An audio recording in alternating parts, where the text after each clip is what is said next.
Sniper Ghost Warrior 2 is the sequel to Sniper Ghost Warrior and was released on March 15th to the Australian market.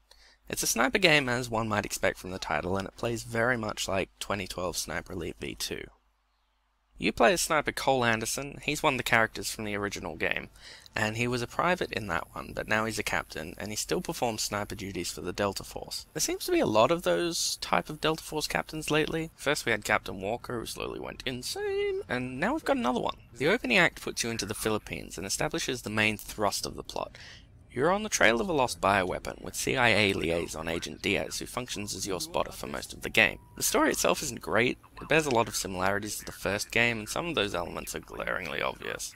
Again, there's a traitor, a soldier this time instead of a rogue CIA agent, which is nice, and the bioweapon replaces the evil dictator general as the main target. I'll grant the designers the game is more about the mechanics and experience than the story, but it still felt a little bit lacking, and it only lasts you around 6 hours on the hardest difficulty, so it's a little bit too short, at least in my opinion. And the ending too, is really lackluster. It comes down to a sniper duel reminiscent of that of Enemy at the Gates. Anderson's an interesting character though, mainly because so little is actually said about him.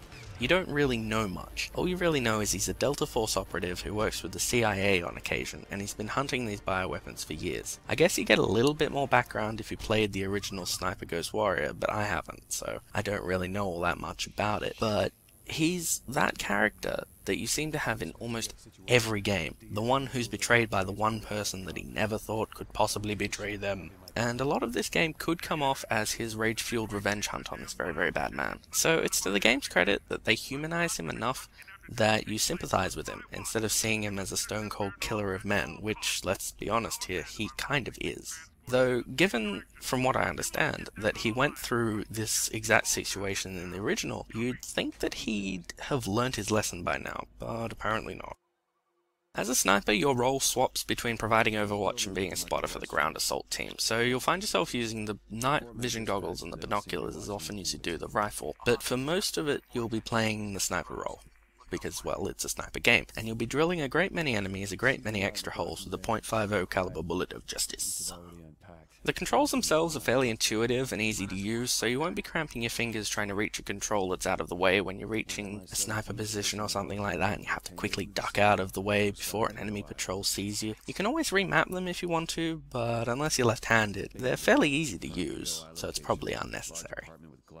The enemies themselves are refreshingly alert, though they do still have that uncanny ability to see you through objects, and occasionally they'll see you through solid walls. Though granted, the game did just release less than a week ago, so I'll give the developers credit and assume that they'll fix those with patches and stuff like that. But for the most part, they do, however, do a good job of actively trying to kill you. They don't just run at you expecting to be able to swarm you with numbers, they'll fire in advance and attempt to pin you down, which can be really deadly if you're operating by yourself because Diaz is away with the assault team. I had a point in Sarajevo where, even with my teammates' assistance, it was particularly hard to survive the enemies attacking you in too hard to kill waves, though that might mainly be because of my lack of ability and experience with shooters, because as a general rule I don't really like them, but it was nice that the enemy provided a legitimate challenge and it wasn't just a point-and-click fest. The level design is fairly linear, but that makes sense for this sort of game, and 90% of the time the single path that you have is pushing you from one sniper perch to the next, and those places are generally hard to get to, so it makes sense that there's only the one way. Occasionally though there's alternative routes to take, but they fall into two categories. There's the stealthy way, or the kill everything that's moving way. But the amazing visuals sort of make up for that, because it's very immersive and it really makes you feel like you're in those locations. The first thing I noticed was that the jungle actually looked like a jungle, and the lighting effects are beautiful because they contrast well with the generally dark jungle floor and the water.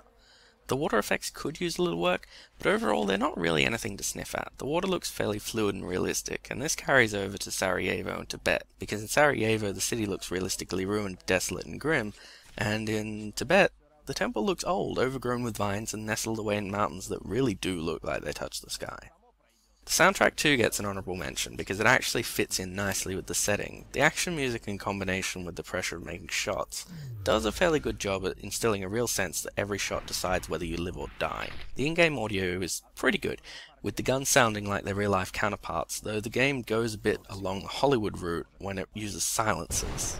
The game mechanics are very much along the lines of the Sniper Elite franchise, including the use of wind, gravity and bullet drop, which heavily affect the accuracy of shots over 500 meters. The lower difficulties do provide a little reticle showing you the effects of those mechanics on your shot, and it's a nice touch that they've got that level of realism in a genre that far too often just devolves into a point-and-click fest.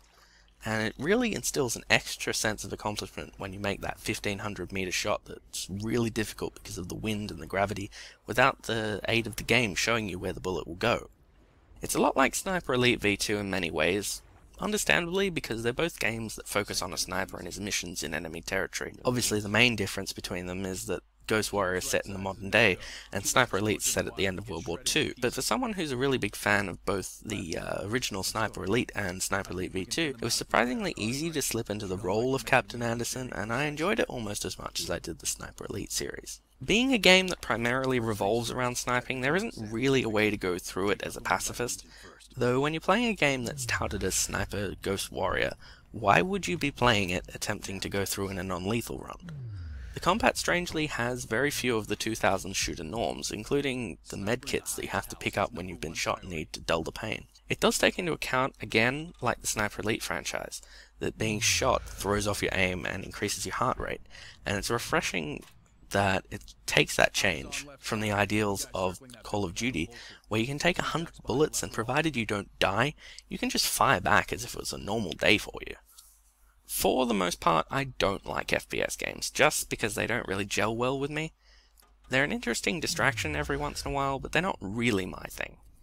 The exceptions to this are Sniper Elite, Spec Ops The Line, and now Sniper Ghost Warrior 2.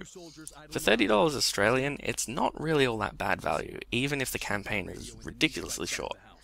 Apparently the multiplayer increases the replayability a fair bit, but I don't play multiplayer. It's not really a game seller for me, because it's generally populated by a bunch of complete jerks, at least the Australian servers anyway. Overall, the game is worth the money if you've got a PC that can run it with the graphics cranked to the absolute max, or if you really like sniper games. Otherwise, I wait for it to go on Steam sale before you actually try to shell out for it. Kill confirmed.